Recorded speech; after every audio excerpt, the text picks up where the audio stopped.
Hey everyone, welcome, welcome. We are so excited to be here with you today as we go live. And today we're going to be talking about flattening the leadership curve with mentorship and belonging.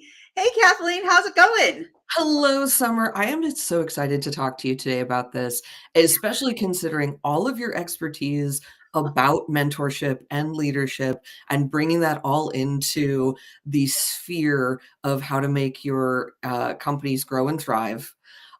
This is the topic that I don't know. I think everyone needs to hear about this. This is the topic of today. Well, I'm so excited that we're all here together that we can talk about this. But before we get started, I just want to make sure, and it looks like we're happening. It looks like we're on We LinkedIn. are. Yay, yay, yay. So Hooray. I just want to make sure that we are, in fact, on. Can you see us up? I can. I did a really quick, and it was going to start doing a vocal echo, so I shut it down really quickly on my side. Awesome. But So we we're are indeed there. on LinkedIn. Woo, woo, woo. Okay. One of the things I just want to check one of our other sites and just see what's going on there and see if, no, well, we can't go live there. Oh, well. So here's the deal. We're going to be talking about this today. We're so excited. We want to hear from you. So if you're on LinkedIn or if you're on YouTube and you're following this, please, please, please put in your comments because we really want to hear from you and hear what your thoughts are about all of this, all that we're going to be talking about today. So really what I want to start out with, because this title really has to do with like flattening the leadership curve with mentorship and belonging. What does that even mean? I was What, going to say, what does that mean? flattening which curve? I mean, I know what a curve is. I know what leadership is. Hopefully, I know what belonging is. So what does that mean? So that means really looking at the ego, right? And really taking into consideration how the ego can influence how well we're doing as folks, how well we're doing as workplace environments, in our communities, in our relationships. And so the reason why we said flattening is because when we think about here on this show, as well as with Core Women and Core Mentorship Solutions, the program, the signature program with Core Women, we think about really trying to minimize that ego. But what does that mean when we do that? Because people think, oh my gosh, you've got such an ego. Well, yeah, we all have egos, as a matter of fact, I am because almost completely made of opinions. So, yes. yeah, absolutely. And our ego really is, it plays a crucial role in helping us understand where we belong in the world, how we see the world. But it also can, it can overwhelm the things that we do or us or our behavior. So how do we navigate that? How do we navigate our ego? By really understanding it, because a lot of things can influence our ego. The things that can influence our ego, I want to hear from you. If Yeah. you know what can influence your ego, let me know. But I'm going to give you some guidance about what influences our ego, because really it's about understanding the framework and ourselves in the world and those around us and the Yeah. situations that we find ourselves in. So, what usually influences that? I mean, so many things I will say I've seen like in myself and in other people. I've definitely seen, especially when I was more junior in my career, my ego would get so triggered in terms of, oh, people are going to find out I don't know what I'm doing. Well, then I better put up a big front and get very sensitive about people questioning me. Mm, Um, or, and I think that's a big one for a lot of people. And as an HR leader, one of the things that I talk to, managers and executives is, do you care more about control or do you care more about reaching your business goals? mhm, mhm. And it's interesting to see people step back and say, "Oh, wait, I didn't know that those are different." You Yeah, know? And that really does come down to ego, of what triggers our egos into saying, "This is really personal and important to me, and therefore I have to protect it, and I yes, have to yes. feel important about it." And so, I mean, what have you seen in the course of all of your mentorship work? Like, where does the ego thrive and Okay, where does it get in the way? so I want to kind of step back a Yeah, little bit before I answer that question because that's a great question. But I do want to step back a little bit because I do want folks to understand the things that can really trigger that ego or really influence that ego. So, some of the things that can trigger our ego are our own values, how we see the world around us, some of the conditioning that we've held on to in our lives. Maybe that conditioning has helped us survive versus thrive. Our personality, what influences our personality. We all have personalities, but if we hopefully. don't know or understand our personality, that personality too can kind of like get in the way of our progress sometimes because those personality factors or variables, and I know mine, and I know I can have a strong personality. So if I am constantly strong and constantly pushing, and my personality constantly shows, where does that leave room for other people? Right. And I think that that's true. I think that women are more conditioned to try to make more room in that, which is good and bad. Right. Um, but the thing is, you really have to, you have to read the room. You have to be able to say, what is my role here? And again, what am I trying to accomplish? And is that strength getting in my way? And is And our personality guiding our behavior? Right. yes, And so, if that personality is guiding our behavior, or if we are getting triggered because of A, B, or C, we've got to ask ourselves, why am I being triggered? What is triggering me?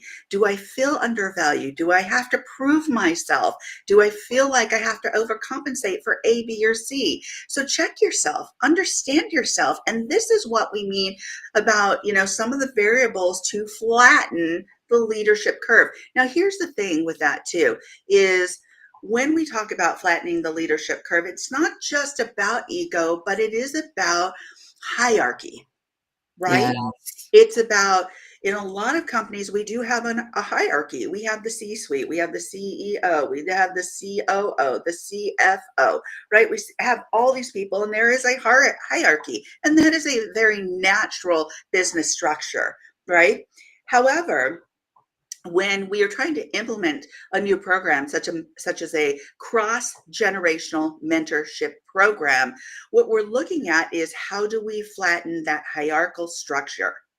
And yeah, that means to me is, especially with our particular program, is how do we create a more horizontal structure, a flat structure.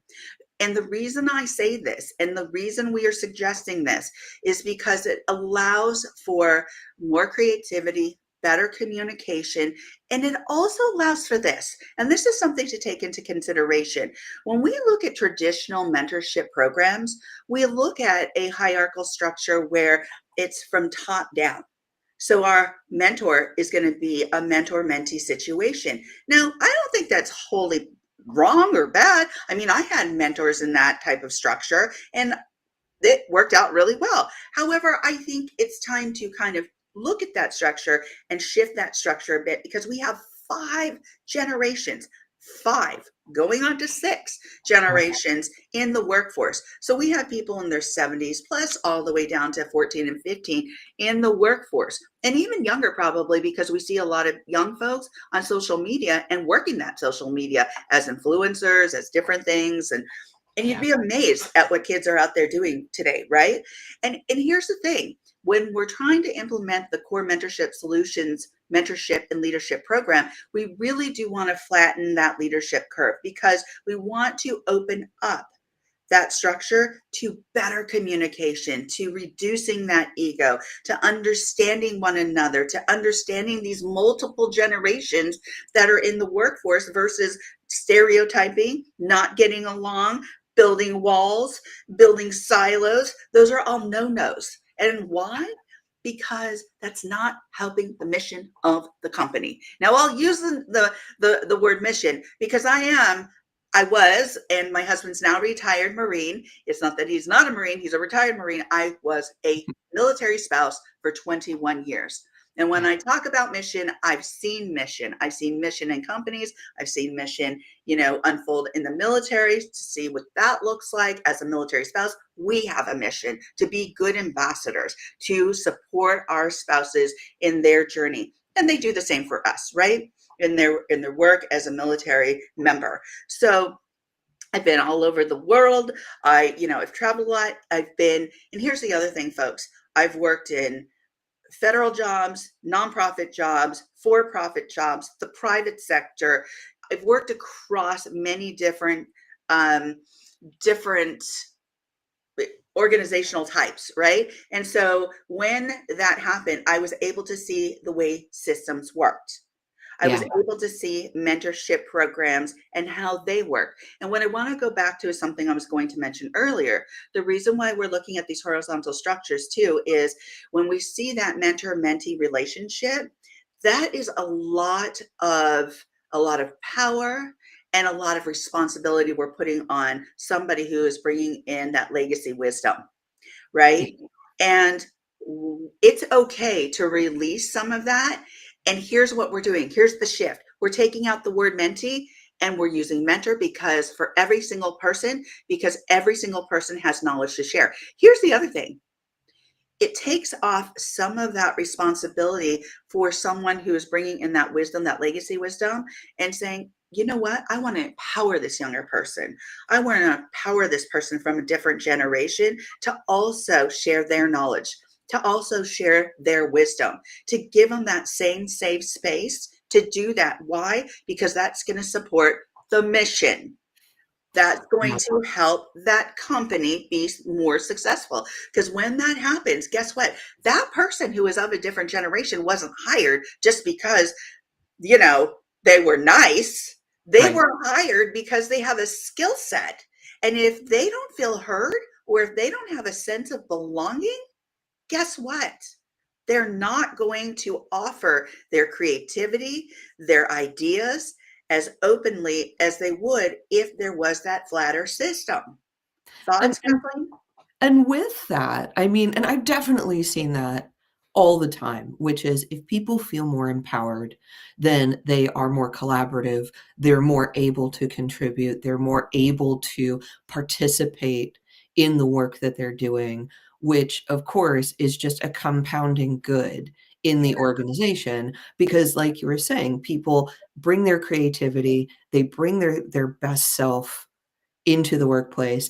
And then that means that the company goals can be accomplished in ways that are much easier, more fluid, less fraught than otherwise. But I have a question in Sure. terms of so I agree with you that removing this ego from our companies, the best we can do it is so basically, what I'm trying to say is a lot of times ego destroys the company, and so removing it from the equation as best we can Yeah. is only to the good of, again, achieving the goals.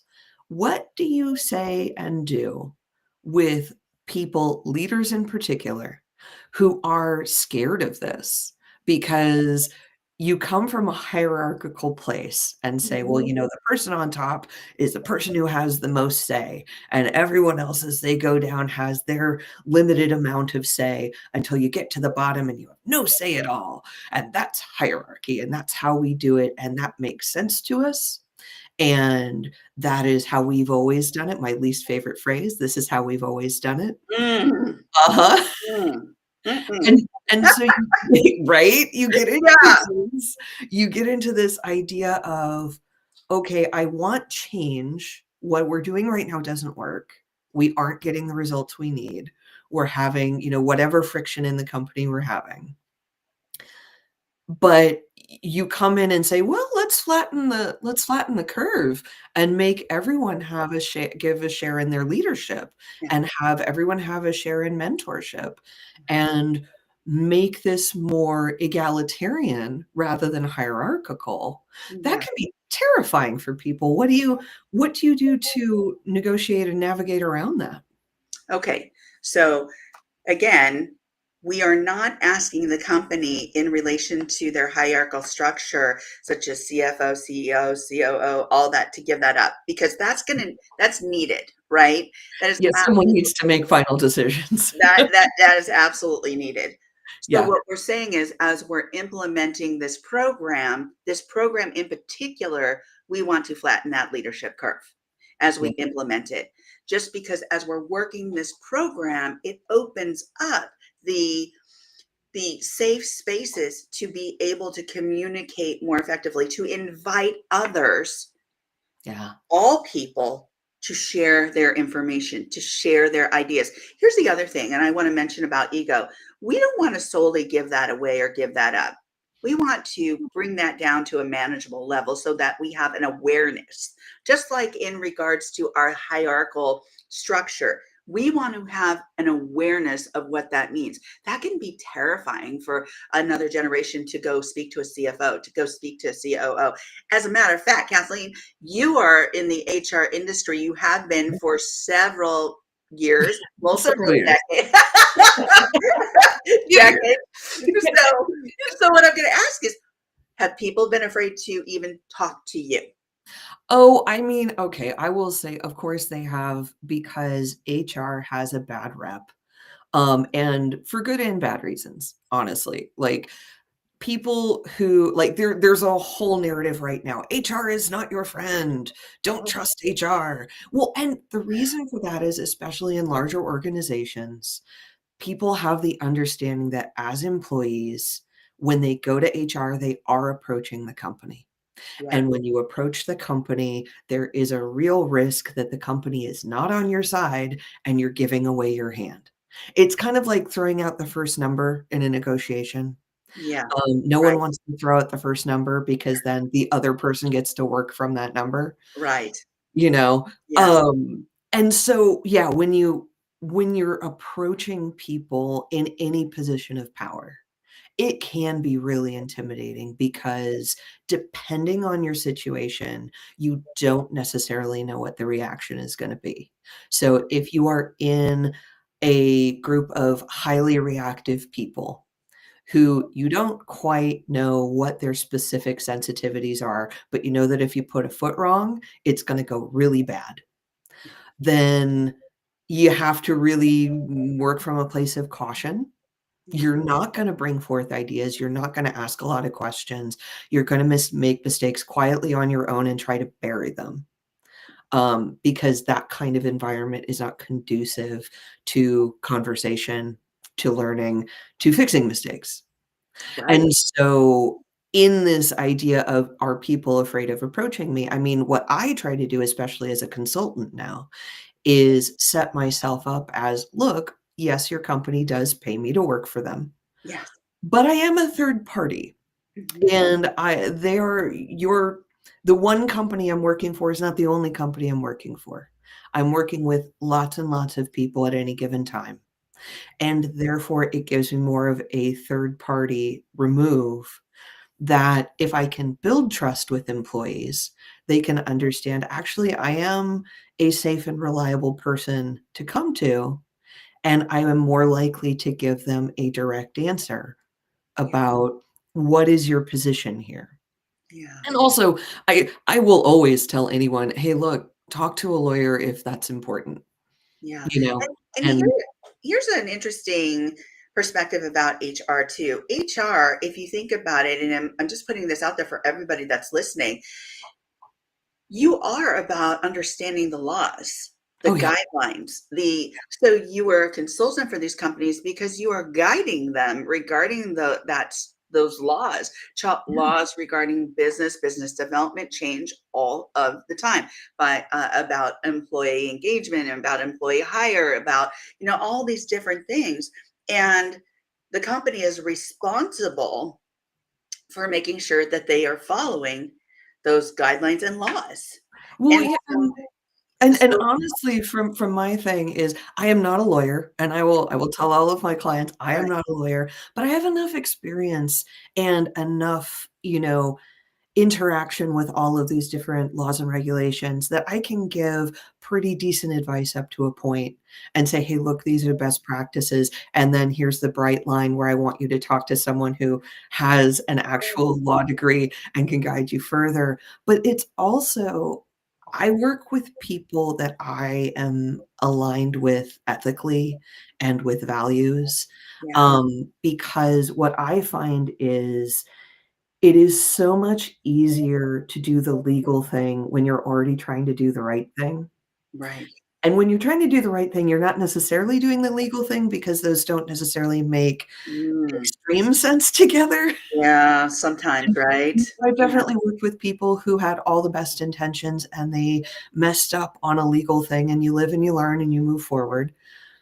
But it's one of those things where I think that's another part of building trust and flattening that leadership curve is if, as leaders, you are making a genuine effort to be ethical, to have values that you state and live by, not separately, Yeah. um, then people will sense that. And if you then make the further step of consciously building a program that has clear communication of this is how we mentor each other, Yeah. because it is not enough to say, hey, my door's always open. No. Well, It, the thing is, you yeah. can be as honest and as sincere about that as you want. Like, my door is always open, and I mean that. Yeah. That Here's doesn't do anything. Here's what I love about what you just said too, because a lot of companies will put or they'll say, hey, we've got mentors that you can talk to, right? Because they're checking a box, right? And Yeah, this is not what we're doing. This is a mentorship program that is focused on helping your organization make real change. Make yes, real change to align with your mission to help support the longevity of your company and the mission of your company and its success. And so we want the whole workplace community to be in alignment with that. And so that's why we also say as we're going into a company, this is an opportunity to make this a benefit for each and person it is. in the organization, right? It's Yeah, not just check the box here. It is a benefit because here's what's going to happen. As we help these companies implement these programs and implement these new ideas, right? And teach them how to implement this, not just say, okay, this is what you do, this is how you blah blah blah. We actually bring in incredible facilitators, these leadership facilitators, to help you with this new structure and these new ideas. So we yeah. don't just let you, you're on your own, go ahead, have fun, good luck. No, no, no, no, no, no, no, no. And We want to help you work through this. Go ahead, Kathleen. oh, no, I was just gonna ask you, Yeah. with that context of this is a thought out, planned out Yes. program so that it has a chance to succeed Yes. because you can't succeed without that plan. Yes. I know, especially in the younger generations, that authenticity is a real value. Yeah. And how do you make that balance of this is a plan and it is something that we're working on specifically, but then also how do we make that authentic within the company so that it really resonates with people and it's not just kind of a slap on band-aid? Right. Perfect. Love the question. Okay. First of all, let's start at a situation where an employee, and I've been here before, I'm sure you've been there before, where you go into an interview and you maybe it's a panel interview and you're with 3 or 4 people and you're sitting across from these people and they're asking you questions and you ask them, what are the values of this company, right? And they look at each other and then they like start, spouting off some things, right? And whether or not they truly know what the values are or not, um, they're trying to, tell you the best that they can what those values are. Now, if you walk into, let's say, a military building or an FBI building, guess what you're going to see on the wall? You're going to see their values Yep, written there, right? real clear. But before you go into the FBI Academy, guess what you see on the door or on the building? You see them listed on the building. So Yeah. there's no guessing what they are. They're right there, right? Yeah. And so, but a lot of companies are kind of guessing, they're working their way through, they're saying it's this, and then you get on the job Yeah. and you're like, well, I thought their values were, but now we're not in alignment. Yeah. You know, What are I their don't, actions? say that again. What are their actions? This is what they You say. got it. What do they do? What do they do? What do Yeah. they do? And I think that just doesn't throw our younger generations off. That throws other generations off as well, Yeah. because we thought we got into a situation where A, B, or C, and we were in alignment with those values because of A, B, or C, and then Yeah. it goes awry, Oh, right? I've been in that a number of times, Oh and what yeah, I find more often than not is the values that are stated are actually goals. They're like, right. "Oh, we want to be this company," Yes. and you can say that as a human being too. It's like, "Oh, you know what I wanna be?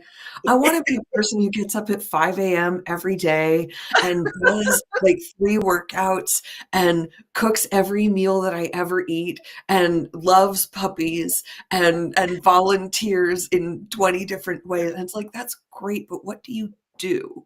And Right. what part of that is actually true for you, and what part of that is accessible for you?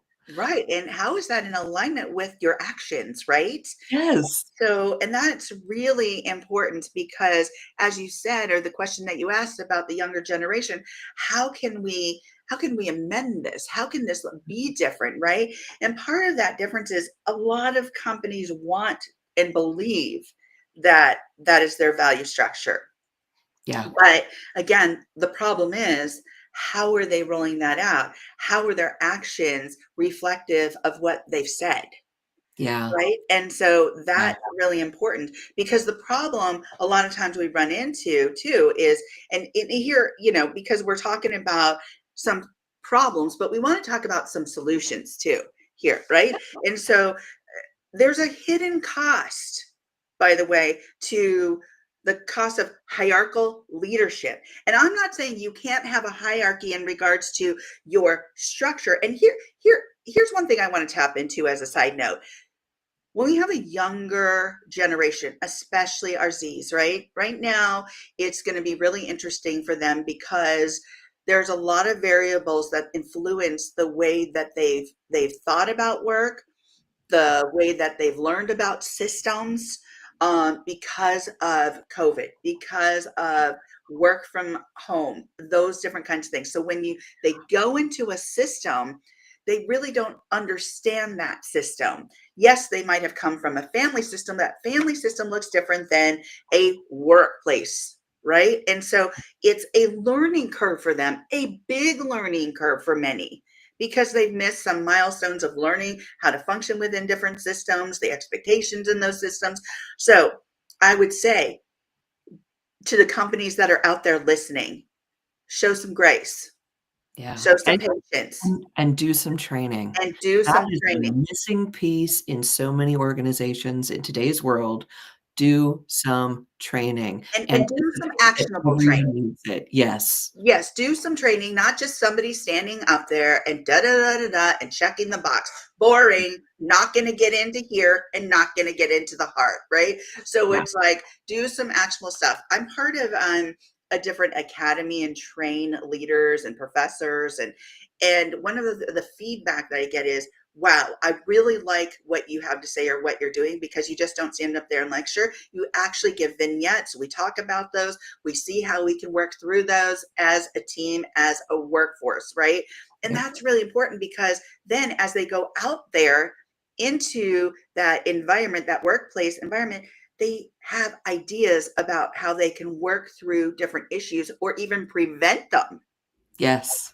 right? And that's what we really want to work on here, is the prevention. Prevention is key, right? But we also want to open up these workplaces to less hierarchical structure, which means basically is flattening that, because really hierarchical structures can mean rigidity. It can mean suppressing ideas. It can mean suppressing communication. It does a lot of negative, right?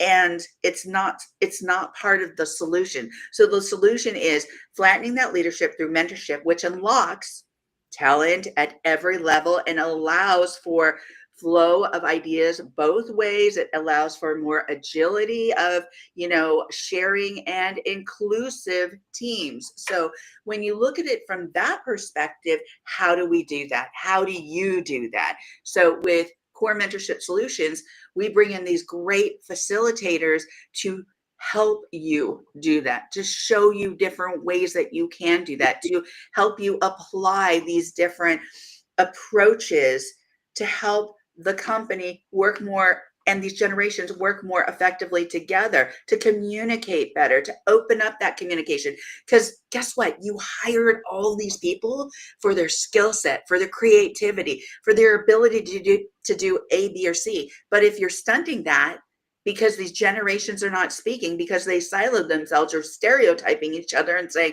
well, they're too da da da da da, or they're too rigid, they're not going to talk. They're not going to be available to be creative together, co-create together. It's going to shut down a lot of things and halt your production and the success of your business.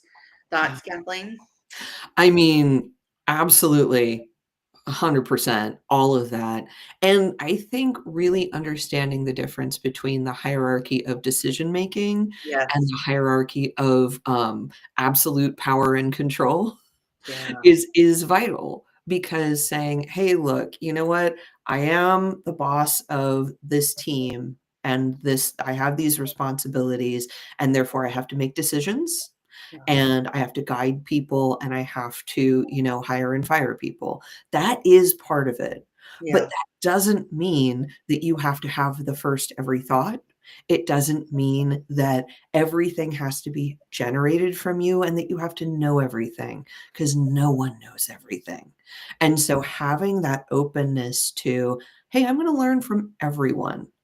That just means that your team is going to be faster, more agile, more productive, more profitable.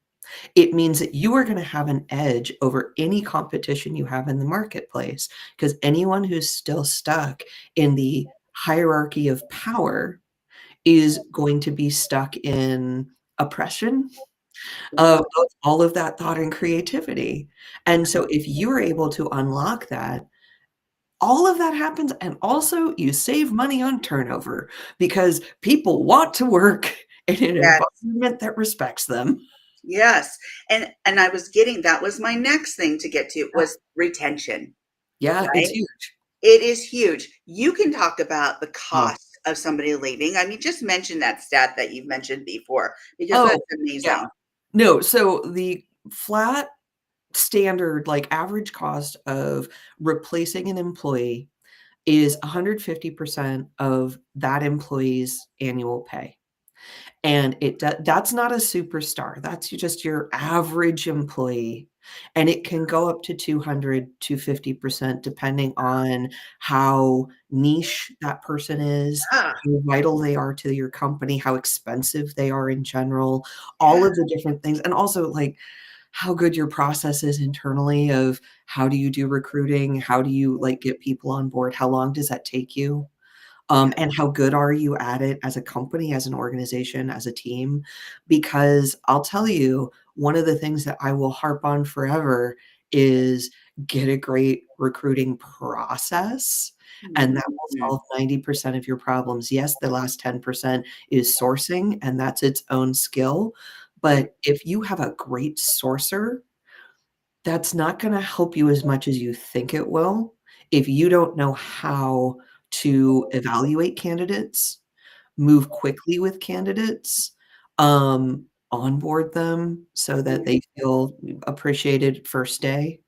Mhm. Because if you onboard someone poorly, odds are real good that they'll leave within a year. Oh my gosh, sometimes even within that. Okay, so Yeah. I'm going to give you also a little bit of clinical insight too. Yeah. So it takes human beings when they go into school, a new job, like a new situation, anywhere from 3 to 6 months to evaluate whether or not they like something, whether or not they belong, they feel valued, they feel heard, they feel seen. In that 6 month period, if they don't, the likelihood is they're out. Yeah. And They're I'll out. also say people's impressions of each other are formed lightning fast. Oh, yeah. And so if you want to make a good impression at a new job, show up every day for early every day for 2 weeks, and you will be seen as an early riser superstar forever. And the same thing as an employer is on the first day and for those first 2 weeks, if you have a plan for your employee that includes them, that brings them up to speed in a way that makes sense for being a first day to 2-week employee, Yeah. that, lets them know that you actually expected them to show up that day and you're not surprised, Yeah. which is a shocking commonality that people are like, "Oh, that's right, I have a person starting today, hold on." No, this should You're be already in serious? place. Yeah, and Again, values. What value do you put into your job yes, and the other people working for the organization, right? And so yes, and that's why a program like Core Mentorship Solutions yeah. really helps work through these processes. Yeah, So, and that's it exactly, because all of this comes down to listening to people and, hearing them and also being able to mentor in return. Because someone on their first day is not gonna know what your company is like and does and where right, everything is. So, have people in place to guide them through that. right. And then also one of my startups, I loved that this was one of their, first week things for their engineers, Yeah, was, "We're gonna give you a project that is related to the work we do here, but not connected to it. So get as crazy as you want to, show us this mhm, fun creative thing you can do, and if it blows up in your face, awesome, we get to see an awesome explosion of this, which is fine because it's not hurting anything, but yeah. it includes you in the group, and we all get to be excited about what we're doing here." Oh, I love that. I love that. I want everyone to do projects like that just to say, "Hey, look, don't worry about it, but Yeah, you're here with us now." And wow. so that mutual mentorship and that inclusion, I mean, that starts people off so fast. People got productive so much faster just having projects like that, and having that ability to know who to talk to when they had Right. questions and know who to talk to when they had ideas. Yeah. And here's So, the other thing, Kathleen, and yeah. we're gonna have to jump here pretty soon. And Oh, we could talk about absolutely. this forever, but here's the thing. This is a great conversation. I love it. You know, wisdom may come from that person who's been in the industry for quite a long time or been with that company to help with that system structure and the understanding of it. It doesn't mean that that structure can't change because guess what? Things change all of the time and they might change for the better once you've implemented a program like this because you can see that there's value in doing things a different way, right? And so, but on the other hand, you have these younger folks coming on or these different generations. They don't even have to be, the youngest generation, but these folks from the different generations. And what happens is that person who's been in the system for a long time knows the system. But what they don't know is maybe different innovative things, such as tech things or such as different systems that can be put in place for efficiency or whatever it is. And so that's why it's so important to be open to learning from all generations Yes. because you who might be older might say, oh my God, but I'm reluctant to ask that person because then I might look like somebody who isn't in control or doesn't have this power. Let that go.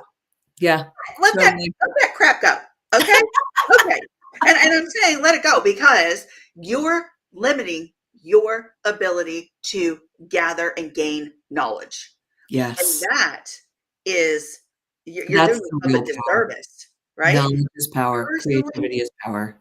and for the company. So with Yeah. that said, any last words, Kathleen, for those that are listening out there today? I mean, honestly, I just encourage everyone to keep that open mind, to ditch, "We've always done it this way, and everybody does it this way." Those are nonsense ideas that we can all be rid of, I agree. and really be open to this idea of, and you may have been experimenting with it in your organization, but making intentional plans and actions around how do we want to do things here Yeah. and get the appropriate support to make that happen, Mhm. because that will launch you. If you have a goal that makes sense in your marketplace, having the support to get your people to make that goal happen, how can you lose? Yeah, how can you lose? Well, I'm just going to put this out there for folks. If you're interested in Core Mentorship Solutions, the program, if you're interested in consultation or learning more about the program, the whole program, please, you can find me, Summer Watson, MHS PhD, on LinkedIn. You can also talk to Kathleen about some of the things that she does. Kathleen, tell them what So you do. I support small businesses who aren't ready to hire their first HR employee, but still need that strategic and foundational HR support just to keep their business going and thriving. And you can find everything you need to know at gabrielhr.com.